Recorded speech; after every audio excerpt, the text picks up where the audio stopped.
All right, Jimmy Bauer, welcome to Talk Toomey. Talk Toomey? Talk Toomey. Talk Toomey. Yeah, my name's Joshua Toomey. Talk okay. Toomey. Play on words, you gotta. How you doing, man? Like the Bauer, what is it? Bauer Power. Yeah, that nickname's been around since I was a kid in school, man. Yeah, where that? I mean, obviously, I know where it came from, but I mean, 'cause it rhymes. Yeah, right. Wow, this is a great interview. Yeah, that was a pretty easy one right there. All right, well, it's good talking to you. All right, man. All right, I'm going to start with a story, a stupid story. Mm-hmm. All right, were your parents supportive of you in your early bands, maybe coming out to shows? My dad wanted me to go to college because I dropped out of high school. My mom supported. She was always behind what I did. My dad's totally behind what I do now. Yeah. He was just trying to be a good dad. Very cool. Didn't want me to quit school. Yeah, we did some local shows 20 years ago in Tennessee, and we show up to the venue, and the sound, the local sound guy, he's probably about pushing 400 pounds, wearing an I Hate God shirt, and one of our bandmates' mothers came out, very Southern Baptist, and we thought we were like, oh great, she saw the name. And all she says is she looks over and she's like, looks more like he ate God. So that's awesome. Every time I hear that name, I always think back to that story. I don't think we sell shirts that big, man. He probably squeezed into a medium. But just a few different things I wanted to get into. But one of the first times I ever saw I Hate God was Pantera White Zombie tour. Oh yeah. What do you remember about that tour? A lot. That was a great tour. That was a great opportunity for us. Phil was cool back in the day and would bring out, like, he brought out Anal Cunt, Soylent Green, Neurosis, So, and we got a lot of this. We got a lot of the Bird Finger, but the tour started here in Louisville, didn't it? No, it didn't. No, it didn't. We played Louisville, though. Yeah. I saw that tour in Nashville. I'm originally from Nashville, so. Oh, okay. But yeah, that was a great show, man. It was so cool to see you guys up on a stage that big. I mean, and plus that tour alone is probably, looking back on it, probably one of my favorite shows of all time. Pantera at their prime, White Zombie with that insane stage show they had going on. Yeah. They were always about their stage presence and stuff.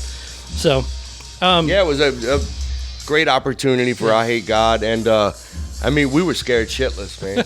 I bet. We went from playing like little clubs where 50 people would show up, and then Phil got offered to go do that, and I just remember the first night being like just nervous. That's any musician's dream, is to play in a big place, especially with a Bird Finger band name called I Hate God. Right. It was cool. What was I'm sure you get this one a lot, but what's some of the troubles you had with that name over the years? Actually, not that much. Yeah. If anybody's halfway a rational person and will sit down and let you explain the name to them, then it's not that bad. We were trying to get off Century Media years ago, and me and Joey went to a lawyer's office, and they had a firm or whatever, and they had a bunch of lawyers, and they all sat down and say, first off, this name is genius. And we were like, oh, cool, man. We're done. But nothing extreme. Yeah. Nothing too great. No, not a lot of picketers or anything like that. You don't go hang out in a church parking lot, Try and sell shirts. So. Right. Any updates on Mike? How's he doing? Doing really good, man. Been texting with him, and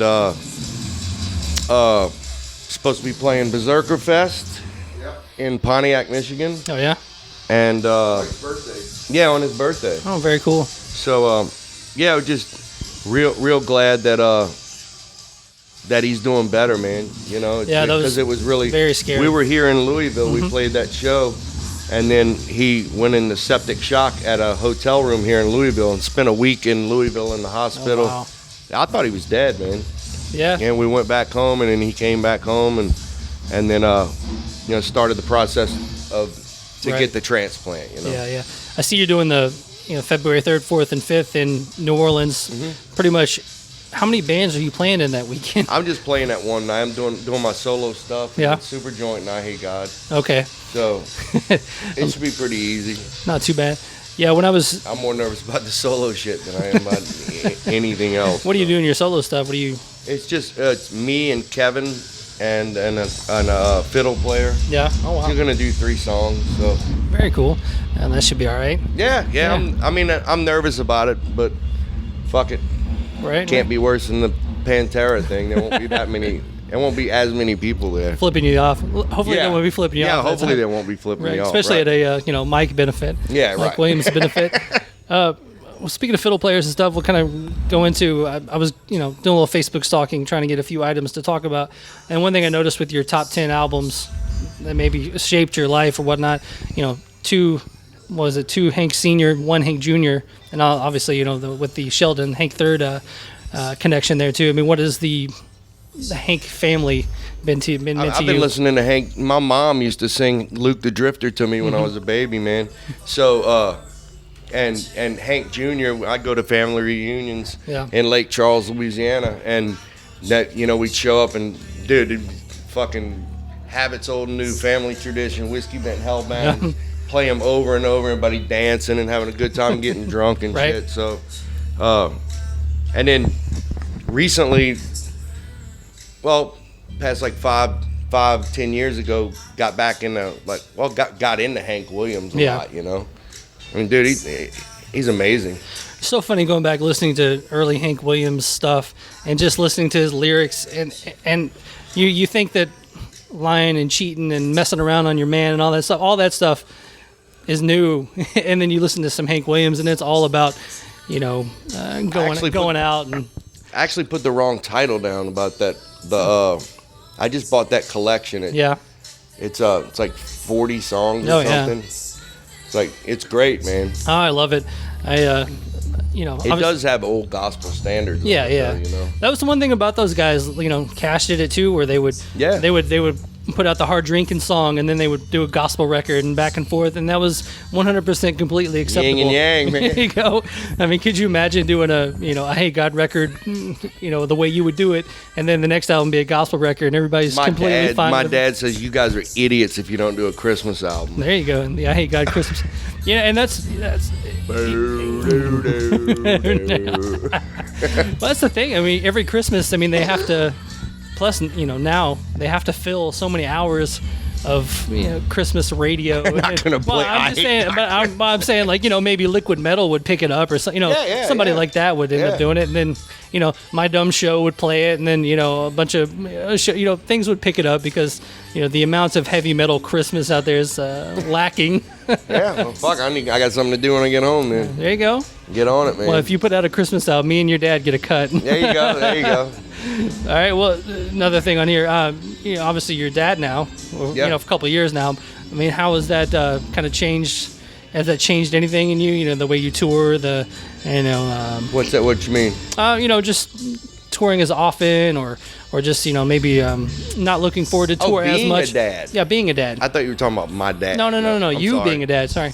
No, it's no different, man.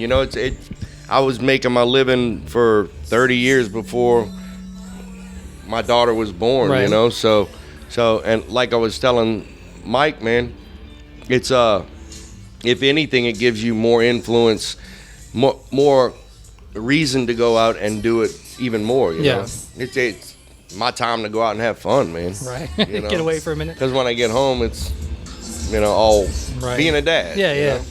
What's the are you spending a lot of time FaceTime doing stuff like that? Yeah. Do FaceTime, and she hangs up on me a lot, man. But I mean it's fun to see her, and she told me the other day that she missed me. That was the first time I've ever heard that. That's got to be That's like that a old country song right there. I was like, dude, get out the acoustic. Yeah. Well, I toured throughout the 90s and 2000s, and my son was born in 2005, and I remember doing some stuff in 2007, and I was in the van in Arizona, and you get that call that just everything's going crazy at home, and you just completely feel helpless out there. That's always such a that's the hard stuff right there. Yeah, that's why it's good to have family, man. Yeah. Family can always help out, and my wife's great, so she does a great job, and she's really supportive as well. So, Very cool, very cool. And the other thing I saw that you tend to share a lot of trucks. I like old trucks. Man, those old trucks are so cool. I love them. They're awesome, dude. Do you actually own one yourself? I had a 72 F100 custom short bed. Yeah. But it cracked the block on it. So, I mean, I'd like to get one, but I drive a Toyota right now, man. It's pretty heavy, huh? There you go. Yeah, man. I was actually looking at all those trucks. I was like, that's the thing with like Just those. dreaming, dude. Yeah, I know. You got to sit there, and then you see one drive by you or something. And I like when they take the old restoration, but they don't do a new paint job on it. They just seal in basically the patina that's there, the rust that's there, and make it look like the insides of it might be new, but the outsides look like an old. I don't old like junker. these new rims they got, man. No. I mean, I share the truck, but some of the rims are fucking weird. Yeah, they get a little bit odd. I like the old slot ones, Yeah. Very cool. And then the woodworking too. Seems like you love sharing the. You're like a man's man. Like you're totally different than me. Pretty bare comment. There, no, I made my daughter a dollhouse, and I made her this year. I made her a little crib. Oh, that's awesome. It's just something to, fun. It's a hobby. Yeah. Well, I used to do that with my grandpa. Oh yeah. On my mom's side, I used to take woodworking classes, and he used to help me out. So. Very cool. Yeah, that's something to be said. Being able to read a tape measure. It's there it fun, is. There's a lot. That's the one thing. My grandfather did all that stuff, but I never hung around that. I was always, playing music or something. So I never caught that bug. But yeah, but when you get the. I mean, I've built 3 things: a planting station, a dollhouse, and a crib. Well, that's 3 more things than I've made. I think I made a birdhouse once. But there you go. It's fun. You had fun with it. Right? I bought some old license plates and I made a roof. There you go. It makes you think, man. Yeah. So I'll drive around and go to dumpsters and shit, and at like where houses are being built, and just go grab wood out the dumpster. Oh yeah. Free wood. They throw away a lot of it. They do. I'm the worst at like driving down the road and seeing a pile of stuff people are throwing out and kind of giving it the second eye, make sure they're not throwing out something good. Some people are like, come back, take it, man, please, Oh yeah. When our neighbors across the street moved out, they were throwing away just like gym after gym, and we were running out there, running across the street, putting it back in our garage. Yeah. But that's my wife sometimes gets aggravated because I want to pick everything up. Right. Oh yeah. But you can't, man. I picked up a bunch of cabinets and stuff, and I got like a little pile in my garage. The project pile. Yeah. See, that's more my wife's more that she's always on Pinterest and stuff and going through. And I love Pinterest, dude. Recipes. Yeah. Well, I gotta cook, man. Yeah. That's always fun, man. Yeah. The Jimmy Bauer loves Pinterest is the title of this one. What's wrong with Pinterest, man? No, nothing at all, man. It's one of those things where you get so far deep into it and you're like, want to put the phone down and go out in the garage and start, finding a bunch of old pallets and, making all that stuff. Yeah, there's some cool shit you can make with pallets, man. Oh, yeah. Totally. Some people get... Oh, I made my wife for Christmas a guitar. Oh, yeah? Took an acoustic. I took the top off. Mm-hmm. Oh, yeah, the little shelf thing. And put a little shelf in there. Yeah, those things are cool. I like that one. Says blessed, Because we just bought a house a couple years ago, so... Very cool, very cool. Doing better than I used to be, man. Right. So that's good. Very cool. So we'll kind of get into the Super Joint tour. This is kind of Phil's first foray back into touring and things like that. Are you seeing, people happy to see him back out? Are you seeing everybody, a lot of positivity? Yeah. Yeah. I mean, dude, he's a fucking icon, man. He is an icon. It's like, we've been having a great time, man. Yeah. The shows have been excellent. It's killer because all, usually in the front couple rows, the kids are all singing the lyrics to the new record. Yeah. Boom, that means you won, man. There you go. Yeah. So no. Have you seen any hate at all in this tour, or just any, people just staying at home behind their keyboards? Yeah. Yeah. SJWs. Right. Yeah. That's funny. I heard him in an interview saying that a lot of this album, if not all of it, was written before all of that, and it was almost like foreshadowing. Yeah. What was about to happen with the everyone coming out of the woodwork to give him shit. I mean, because he says that, and I'm the pot calling the kettle black because I'm on Facebook like fucking all day. Right. But it gives me something to do. Well, I'm addicted to it, man. I hate to say it. Try Pinterest, man. No, well, that's the thing. I gotta stay away from Pinterest. If I stay on Pinterest too long, then I will be. I might put the phone down and go out and build some of those cool coffee tables or something with a foam. Yeah. You ever seen that meme where it's like, I made this lasagna out of a pile of old pallets. Yeah, yeah. But she's always. You just look at her wheels are turning and Pinterest is going, and next thing you know, I gotta buy some sort of vinyl laminate and everything else. And keep you on your toes, man. Oh, that's what they're there for, man. That's what they're there for. Yeah. Very cool. And we're just stupid dudes carrying sperm. It's pretty much all we are, I think. She's like, yeah, go do your little podcast. I'm going to be in here, Yeah. I'll be doing the real stuff. We need milk on the way home, asshole. Right. No, I made a pot of chili before I left because Dude, for dinner. I got a great chili recipe off of Pinterest. It's healthy, man. I'll eat fucking 3-4 days on one pot of chili. Oh, man. yeah. Well, when I was single, you make a stew or something in the crock pot, and you could live on that for a week. Beef stew, or there you go. Yeah. Good old Kentucky. Anything new with Down that we need to know about? Hopefully, eventually, we're gonna get in there and start working on a third EP. Yeah. It's just Pepper's doing COC right now, and they're working on a new album. Yeah. Before that, I Hate God was like on a crazy touring stint, and then Super Joint. We started doing that again. So, I mean, Down's had years between records before, not on purpose, right. but it's just. I mean, sometimes it's nice to get away and then you can come back. It's like everybody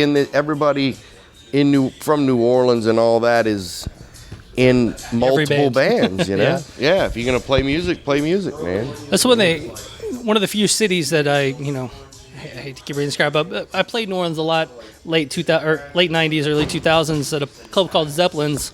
Oh, yeah. In Metairie. I love that club. What band were you in, man? It was a band called 12 Volt Negative Earth. We were out of Nashville, but we played. Zeppelin's was one of the few places that we could go and headline out of state and draw a crowd, draw 100 people. Really open-minded scene in New Orleans, man. Played with a band called Abuse a lot. Fuse-a-lot? Abuse? Oh, yeah. Yeah, we played with those guys. I remember Jeremy. seeing. Yeah, I remember him a lot.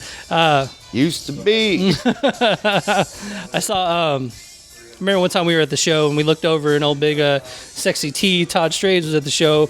We're like, oh my God, it's the dude from Crowbar. We were so excited to see him. I think he was out of Crowbar at the time, but it was still, you can't miss him in a crowd.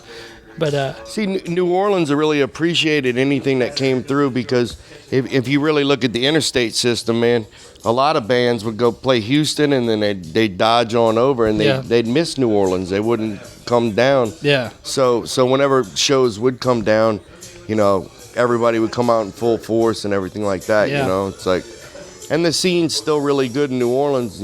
I don't leave my house, man. Right. I mean, this is one of the few times I get out of the house. Yeah, exactly. Too old for all this. Yeah.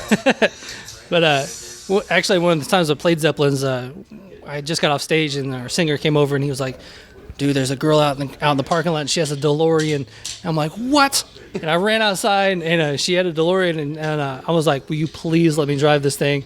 She was like, yeah. I drove around the block in this DeLorean going about 10 miles an hour and she looked at me and she's like, you can go faster than this. I'm like freaking out. The guy that invented DeLoreans from New Orleans, I believe. Yeah, the girl was saying that her dad had somehow helped out John DeLorean, and that was a gift from John himself to her dad. So it was like even more. Wow. Yeah. Wow. And she's just, they probably just gave it to her, and she probably ragged the shit out of it. No Back telling to when. the Future car. Man. I know. Favorite movie of all time. But, is it? Oh yeah. You need to hang out with my wife, man. Oh. She loves that movie too. I'm 11 years older than her, so. I think you're. I'm 48. Yeah, I'm 38. So. I'm 37. I'll be 38 this year. Pantera. Are you my wife? I might be reincarnated. This club actually has another Pantera tie for me is this is the last club I ever saw Damage Plan at. Oh, okay. There was a stage, I believe downstairs here. It was used to be called something else, and a stage downstairs. Oh, really? Damage Plan played here a couple months before Dime was taken from us. That's cool. At least you got to see him, man. Oh, it was great. I saw luckily I saw Pantera probably 12 times over the years, just being a kid and going to shows and seeing them across the country. I mean, obviously you saw them a ton of times too. Well, that was the band for your age group, you know, if you think about it. Man, they changed music, man. Yeah. You know? Well, there's very few bands that come through and actually change music, you know. And Phil's got those bragging rights, man. Yeah. His band changed fucking music. There you go. Yeah, I know. So I was just thinking about him. Must be a Siri-controlled jukebox. Yeah, it must be something. Yeah, anything we talk about, the next thing you know, it's coming on the jukebox. Yeah. It's kind of freaky when shit like that happens, man. But roll with it, man. So were you? I did interview with Kirk, Winstein a while back, and he was talking about the early days of Pantera and going to see Pantera pre Phil, and Phil even telling him that he was going to go audition for him, things like that. Did you have any of those stories? Were you friends with Phil pre Pantera? Did you know him? A little bit. Yeah. I think we really started not hanging out, but me and him connected on the Exhorter demo. Yeah. On the Slaughter in the Vatican demo. He was in town, and I knew him from being in Razor White and stuff like that. We actually grew up right down the street from each other. That's crazy. Well, I lived in Lakeview, and he lived in Lakeview. I didn't know it, but anyway, I went in there and I said, dude, I got the new Exhorter demo, and we spent the rest of the night in my car just listening to it over and over, and went and made him a copy the next morning and stuff. And I always hear those rumors of, I'm not going to say rip off, but, the early Pantera sounds like everybody rips music off. No, but it's funny is I'd never heard that Exhorter stuff. Something you take the influence from. Oh, hey, there were a lot of bands that sounded like Pantera, but when I first, I'd heard Pantera 1,000 times before I heard Exhorter, and I was like, ooh. I don't really see the connection. You don't see it? No. I like Cowboys from Hell. Like me and Kyle were in our first band together. Yeah. And I remember when he got an Exhorter, I was like, dude, you made it, man. But we talk about this all the time. That's like saying, I Hate God doesn't sound like the Melvins. No. It's like, come on, that was our inspiration. That and like Old Swans, Black Flag and shit like that was our inspiration to start the band. So. Love the Melvins. Another band I saw open for White Zombie, but yeah, they such a diverse band, man. They're so good, and one of those bands I kind of dropped off listening to, but those first few albums, Houdini and Gluey's my favorite. Yeah, man. So good, such a good band. And at the time, for all the grunge and stuff that was coming out, that was left field. Yeah. Watching those old videos on I think they even made it onto Headbangers Ball or maybe the tail end of 120 minutes going into Headbangers Ball or something. Dale was on Nirvana's first record, Oh yeah. So, I even asked Dale that one time if it's been asked to him if he regrets not taking the Nirvana job, but then band probably would have been a different band. It would have been a different. Because Dave Grohl obviously added so much to that band. Great drummer, yeah. Great drummer and great talented singer. Musician, yeah. Exactly. What's crazy is hearing the Foo Fighters so long, and then you go back and listen to some Nirvana, and then you can actually hear Dave's voice clearly on that old stuff under Kurt's, and you're like, wow, that's what he added to that band. Not only insane drummer, but the backup harmonies and shit. Yeah, man. Very cool. What speaking of insane singers, you've been playing lately with some of the best. Phil, obviously, you did the tour with Randy Bly. What was the takeaway from maybe doing the I Hate God tour with Randy? Seeing the way he works. I know you've known him for a long time, but yeah, we've been friends with Randy forever, man, and just like Phil coming in and singing at Barbecue and then at that show in New Orleans. It's just friends stepping up, helping out friends that need help, man. Yeah. Randy was super cool for doing it. Phil was super cool for doing it, and it was definitely it was weird touring. It was more with Phil. It wasn't so weird because talk and see that dude all the time, you know. But it was cool. Randy came in like a week early. Yeah. And stayed at my house, and we hung out and went and ate food and took him around to shoot pictures and stuff. And yeah, it was, you know, it was a cool thing, you know. And it had Mike's blessing, so Yeah. that's as long as that was cool, you know. Very cool. Yeah, that's where the crowd's like a lot of Lamb of God T-shirts in the crowd for that, or was it just Not really, but I think people gave props to him, you know, that he did his homework and stuff, you know. Yeah. So, you know, I think both guys did a great job, man. Yeah. You know, like back in Mardi Gras a long time ago, Mike was in jail. Seth Putnam sang for us a set, you know. So That's amazing. Mike needs to stay out of trouble. Stay out of trouble, stay out of the hospital. But yeah, I mean, I remember seeing all those posts about, you know, Mike and his liver transplant, and then finally getting it, and then it being a success, which, I mean, obviously I'm not a doctor. I don't know the success rate on a liver transplant, but I mean, I'm sure it's not super huge. His doctor, he texted me one day. He goes, "Man, my doctor's an I Hate God fan." I was like, wow. What I thought was really beautiful was all the people that stepped up and donated money. Yeah. And didn't judge him. Yeah. And supported Oh, yeah. him getting a transplant because dude, I'll be honest with you, we were like, they don't give transplants to people like Mike, man. Right. No, that's the one You thing. know, and when he got it, we were just wow, you know, killer. He's got a second chance. You Yeah. know? Yeah. If you ever have to go through a transplant, I'm sure your life views change, and your Everything, every day yeah. is a blessing at that point. We call it new meat. He's got new meat. Did they say where the transplant came from? Oh, we got inside jokes about that too, man. You know, just being stupid. Right. And shit. Well, I don't want you to get you too much in trouble. But, you know, I don't know. I don't care. It's an inside joke. Right. You know? Well, inside jokes tend to get people in trouble lately, right? Yeah. But It was just good to, you know, see him texting in humor again. yeah. You know? Oh, yeah. Being, you know, having a sense of humor back because he was really, really depressed for a while. Yeah. You know? There's nothing he could do about it, you know?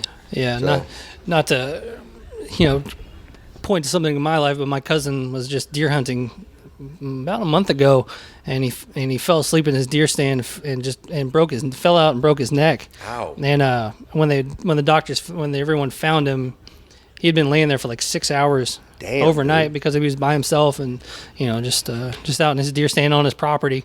And his stepdad found him and paralyzed the neck down at first.